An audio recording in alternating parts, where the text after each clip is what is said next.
Item Number SCP-1000 Abject Class Keter Special Containment Procedures. All media reports related to SCP-1000 are to be examined for potential verifiability.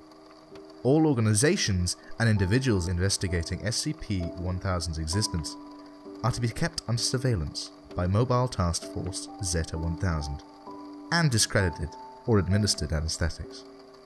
All physical signs of SCP-1000's existence must be retrieved and kept in Foundation custody and replaced with decoy items if necessary. Alleged sightings of SCP-1000 always must be investigated by MTF Zeta-1000, however trivial the claim. Absolutely no contact with wild or captive instances of SCP-1000 is allowed without prior approval by Director Jones. Any interaction between SCP-1000 and humans, including Foundation personnel, must be reported to Director Jones immediately. Description: SCP-1000 is a nocturnal omnivorous ape, classified in the Homini branch, alongside genera Pan and Homo. Adults range in size from 1.5 to 3 meters, 5 to 10 feet, in height, and weigh between 90 and 270 kilograms, 200 and 600 pounds. They have grey, brown, black, red, and occasionally white fur. They possess large eyes with good vision, a pronounced brow ridge, and a sagittal crest on the forehead, similar to that of the gorilla, but present in both sexes. Their intelligence is on par with that of Pan troglodytes, the common chimpanzee. SCP-1000 evolved alongside Homo sapiens, existing contemporaneously with proto-humans and humans in large numbers until 10,000 to 15,000 years ago, when an extinction event eliminated all but 1 to 5% of their population. This event was triggered by SCP-1000 contracting an anomalous pseudo-disease, classified as SCP-1000-F1. This disease is passed on at the genetic level, and affects every present-day instance of SCP-1000. The majority of SCP-1000's instances are born immune to the effect. Those who are not born immune quickly die. The effect of SCP-1000-F1 is as follows. Any hominid, including humans, chimpanzees, bonobos, and non-immune instances of SCP-1000, that directly or indirectly observes any instance of SCP-1000 has a minimum 2% chance of being instantly killed through anomalous means, via permanent cessation of brain function. This percentage is cumulative, and the longer a human views SCP-1000, the higher the chance of instantaneous death increases, at the rate of 1% chance per 20 minutes of viewing. This effect varies between individual members of SCP-1000 species, with some individuals carrying a death chance of 90%. The effect is also produced by dead individuals, though small fur samples do not exhibit the effect. Known means of preventing this effect are small scale only, and include see attached documentation, Level 3 clearance required. Because of SCP-1000's close relation to humanity, it is considered likely that SCP-1000-F1 could eventually transfer to human carriers. Any instance of SCP-1000 finding its way to a major population center could constitute an class end-of-the-world scenario, with a minimum death toll of and possible extinction of humanity. Fortunately, SCP-1000 appears to instinctively avoid human contact. It is not currently feasible to exterminate SCP-1000 entirely. For more information, see attached documentation. The highest known population concentrations of SCP-1000 are at present located in the Pacific Northwest region of North America and the Himalayan mountain range in Asia. As of these populations remain extant.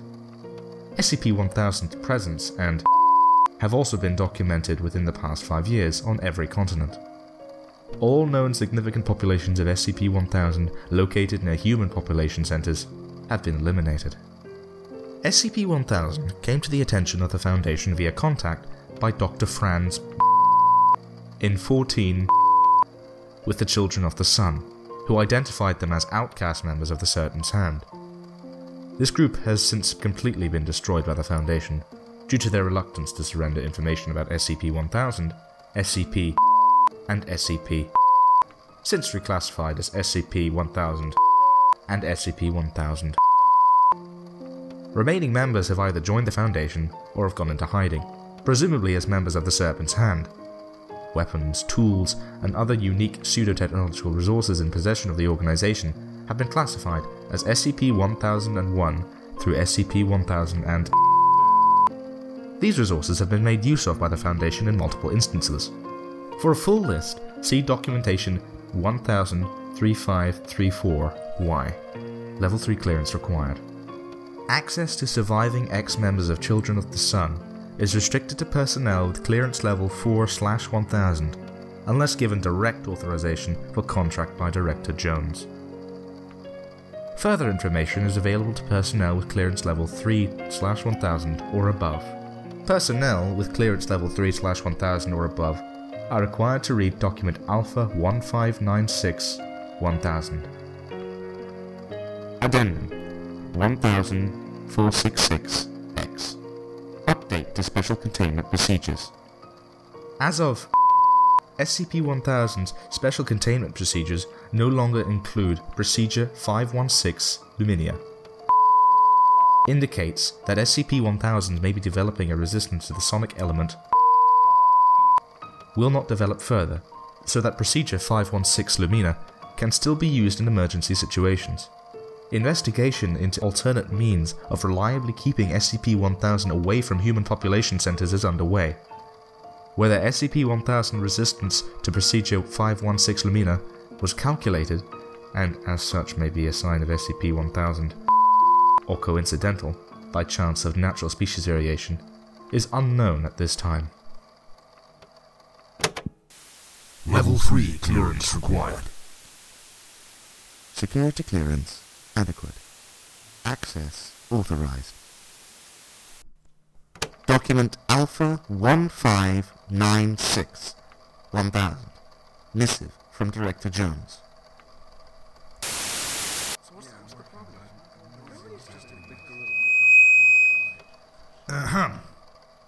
You've probably heard the rumours before now. Everyone at the clearance level to know better wants to get their dig in. Did you hear that Sasquatch is an SCP? Are we going to be capturing and containing Pat Boy next? Yes. Bigfoot is SCP-1000.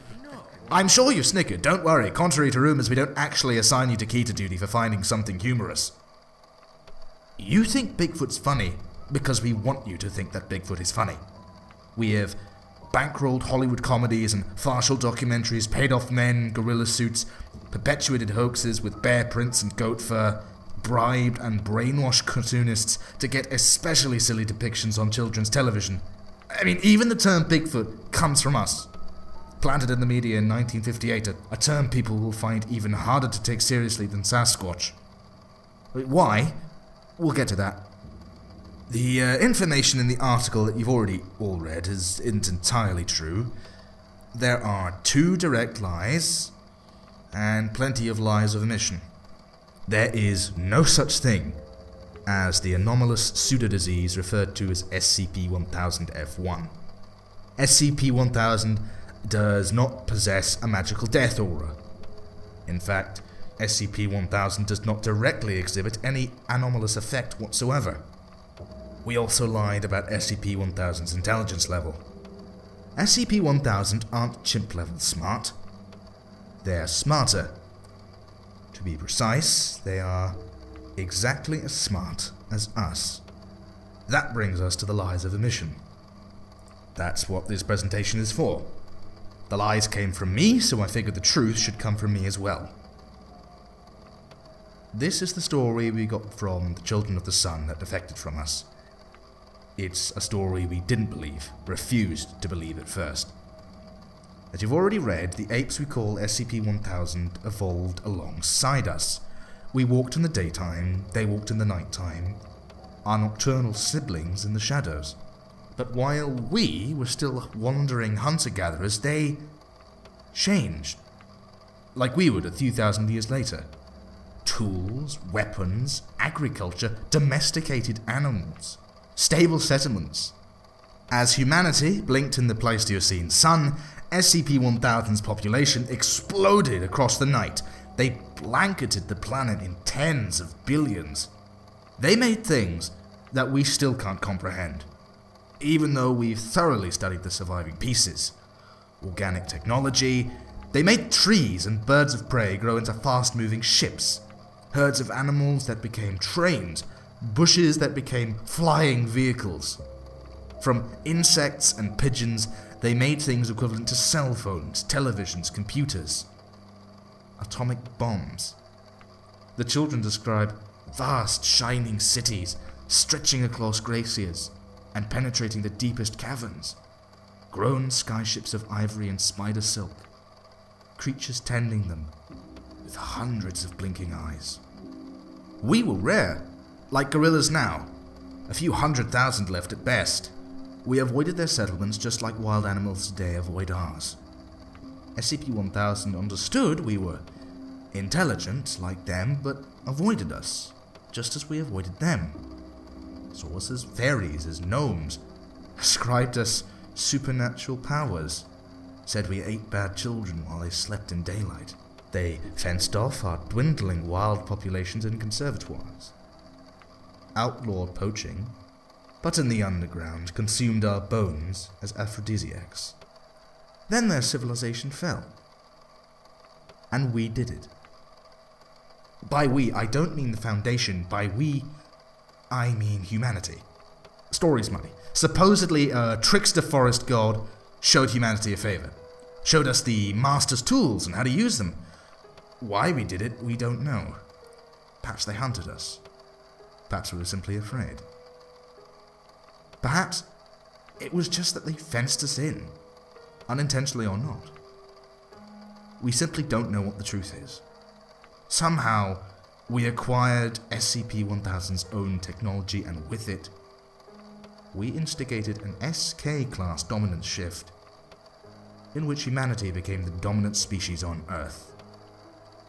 We wiped out 70% of SCP-1000's population in a single day. The day of flowers, the children called it. Supposedly, every flower bloomed that day, while our enemies died in their sleep. Then we hunted the rest down. But we went further than just killing them. With a few of the more twisted of SCP-1000's devices, we drove the survivors mad, even those hiding beyond our reach. We trapped them in their own minds, blocking higher functions and leaving their bodies to fend for themselves like any ordinary ape. We slaughtered their living machines and burned their vast, shining cities with SCP-1000's bioweapons that reduced everything to slurry and dust, that washed or blew away in spring rain and wind. Which brings us to today. You're all going to read about this in the Level 3 documentation, but I'll give you the short version here. SCP-1000 are somehow regaining their forgotten intelligence and knowledge. Maybe they never truly lost it, we don't know. This is why the ever-increasing number of Bigfoot sightings is so worrying. Why the attempts at contact, however indecipherable, are even more worrying. Yes, SCP-1000 are just like us. That's what makes them so dangerous. We wiped them from history and memory. We dissolved their civilization and we slaughtered most of their species. Just ask yourselves, if they got the chance, what more would they do to us?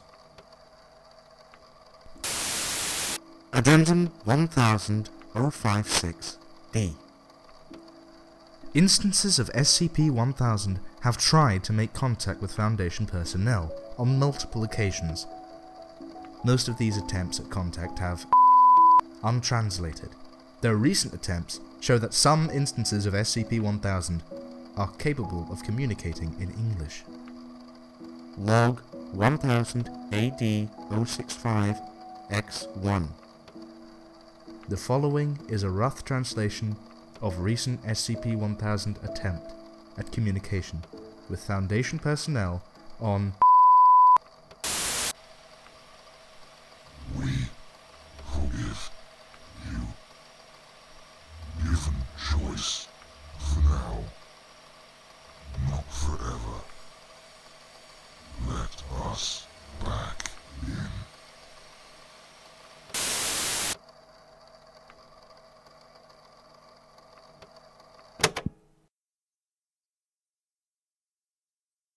Oh, so happy Halloween.